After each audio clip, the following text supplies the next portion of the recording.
ফরিদপুরে প্রশিক্ষণপ্রাপ্ত ইমামদের নিয়ে জেলা পর্যায়ে জাতীয় ইমাম সম্মেলন 2025 অনুষ্ঠিত হয়েছে। ইসলামিক ফাউন্ডেশন ফরিদপুর জেলা কার্যালয়ের উদ্যোগে জেলা মডেল মসজিদ ও ইসলামী সাংস্কৃতিক কেন্দ্র মিলনায়তনে বৃহস্পতিবার দিনব্যাপী এই ইমাম সম্মেলন অনুষ্ঠিত হয়।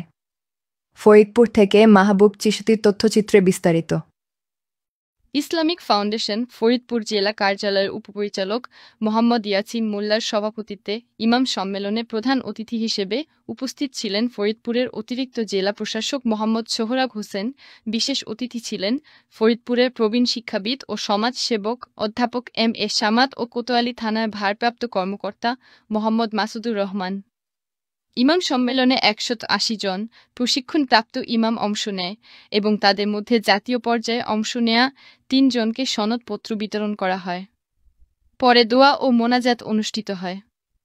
দোয়া ও মোনাজাত পরিচালনা করেন শামসুল উলুম মাদ্রাসার অধ্যক্ষ মুফতি মোহাম্মদ কামারুজ্জামান।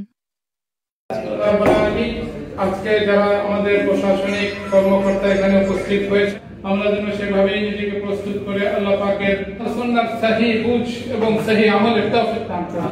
বলেছে কিভাবে যাচাই বাছাই হয়েছে সেগুলো নিয়ে কথা বলেছে, ওসি সাহেব কথা বলেন, সেটা কিন্তু সমাজের কাছে খুব একটা উল্লেখযোগ্য একটা ভূমিকা পালন করবে। কওমি মাদ্রাসা এর মুফতি আমিন হাফেজ মাওলানা